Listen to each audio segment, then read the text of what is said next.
Hello friends, welcome to ரின் சமையல். இன்றைக்கி நம்ம ரின் சமையல் சேனலில் 1 கப் அரிசியை வச்சு செட்டிநாடு ஸ்பெஷல் ஸ்வீட் அப்பம் பஞ்சு போல் செய்யலாம். ரொம்பவே ஈஸியான ஸ்வீட் ஸ்நாக் ரெசிபி.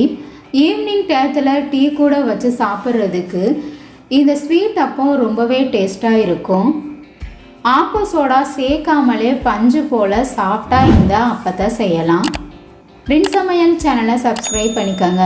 பக்கத்தில் இருக்க ஆளுன்ற வெள்ளைக்கான கிளிக் பண்ணி வச்சுக்கிட்டிங்கன்னா நான் போடுற வீடியோ உடனே உங்களுக்கு நோட்டிஃபிகேஷனில் வந்துடும். சாஃப்டான அப்பம் செய்கிறதுக்காக 1 டம்ளர் அளவு பச்சரிசி எடுத்திருக்கேன். மிக்சிங் பவுலில் சேர்த்துடலாம்.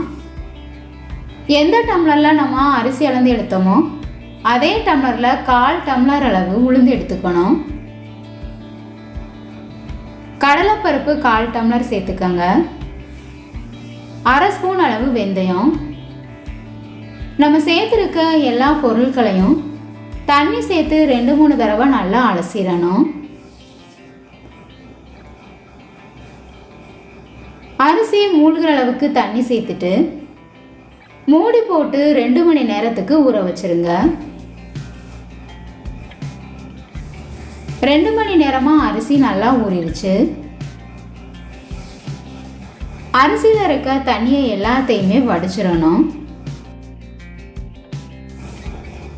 அப்பத்துக்கு மாவு அரைக்கும் போது தண்ணி அதிகம் தேவைப்படாது. எல்லா தண்ணியையும் வடிச்சு எடுத்துடலாம். தேவைப்பட்டால் கொஞ்சமாக சேர்த்துக்கங்க. இது கூட துருவின தேங்காய் 2 ஸ்பூன் அளவு நான் சேர்த்துருக்கேன். தண்ணியெல்லாம் வடிஞ்சதுக்கு அப்புறமா மிக்ஸி ஜாரில் சேர்த்துட்டு நைஸாக அரைச்சி எடுத்துக்கணும். இது கூட தேவையான அளவு சர்க்கரை சேர்த்துக்கங்க. நான் நாட்டு சர்க்கரை தான் சேர்த்துருக்கேன். 1/2 டம்ளர் அளவு சேர்க்கும்போது மீடியமான இனிப்பில் இருக்கும். வாசனைக்காக 2 ஏலக்காய் சேர்த்துக்கங்க. மாவை நைஸாக அரைச்சி எடுத்தாச்சு. இது கூட 1 பிஞ்சளவு உப்பு சேர்த்துக்கணும். உப்பு சேர்க்கும்போது நாம் செய்கிற ஸ்வீட் இன்னும் நல்லா டேஸ்ட்டாக இருக்கும். மாவு கெட்டியான பதத்தில் இருக்குது. கொஞ்சமாக தண்ணி சேர்த்து நல்லா கலந்துக்கலாம். இந்த மாதிரி தோசை மாவு பதத்துக்கு கலந்து எடுத்துக்கோங்க. கடாயில் பொரிக்கிறதுக்கு தேவையான அளவு எண்ணெய் சேர்த்துக்கணும். மாவை புளிக்க வைக்க தேவையில்லை. அரைச்ச உடனே நம்ம அப்பம் சுட்டுடலாம். 1 கரண்டி அளவு மாவு எடுத்து எண்ணெயில் ஊற்றிடணும்.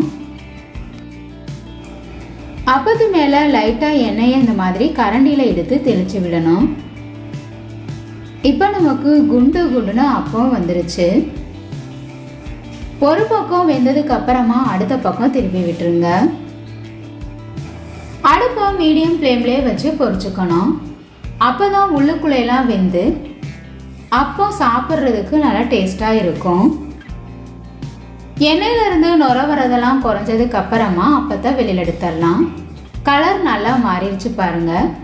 இந்த மாதிரி கலர் மாறினதுக்கு அப்புறமா வெளியில் எடுத்துடணும். இப்போ நமக்கு சாஃப்டான செட்டிநாடு ஸ்பெஷல் இனிப்பு அப்பம் ரெடி ஆயிடுச்சு. இதே போல் மீதி இருக்க எல்லா அப்பத்தையும் சுட்டு எடுத்துக்கலாம். 1 கப் மாவில் 10 அப்பம் வந்துச்சு. மீடியமான அளவில் நான் சுட்டு எடுத்தேன். ஆப்ப சோடா சேர்க்காம தான் நான் அப்பம் சுட்டேன். விருப்பப்பட்டால் சேர்த்துக்காங்க. இன்ஸ்டண்ட்டாக செய்கிற அப்பத்தை விட இந்த மாதிரி அரிசியை ஊற வச்சு அரைச்சி செய்யும்போது அப்பம் ரொம்பவே டேஸ்ட்டாக இருக்கும். எல்லாருமே விரும்பி சாப்பிடுவாங்க. வீட்டில் இருக்க குறைவான பொருட்களை வச்சு ஈஸியாக இந்த ஸ்வீட் அப்பத்தை செய்யலாம். ஈஸியான ஸ்நாக் ரெசிபி, ரொம்பவே ஈஸியான ஸ்வீட் ஸ்நாக் ரெசிபி. மாவு அரைச்சி செய்யும்போது இந்த இனிப்பு அப்பம் ரொம்பவே டேஸ்ட்டாக இருக்கும். ஸ்வீட்டான அப்பம் உங்களுக்கு பிடிச்சிருந்ததுன்னா ரின் சமையல் சேனலை சப்ஸ்கிரைப் பண்ணிக்கோங்க ஃப்ரெண்ட்ஸ். ஈவினிங் ஸ்நாக் ரெசிபியான ஸ்வீட் அப்பம் உங்களுக்கு பிடிச்சிருந்ததுன்னா மறக்காமல் ஒரு லைக் கொடுங்க ஃப்ரெண்ட்ஸ். கமெண்ட் பண்ணுங்கள், ஷேர் பண்ணுங்கள். பக்கத்தில் இருக்க ஆளுன்ற பெல்லைக்கான கிளிக் பண்ணி வச்சுக்கிட்டிங்கன்னா நான் போடுற வீடியோ உடனே உங்களுக்கு நோட்டிஃபிகேஷனில் வந்துடும்.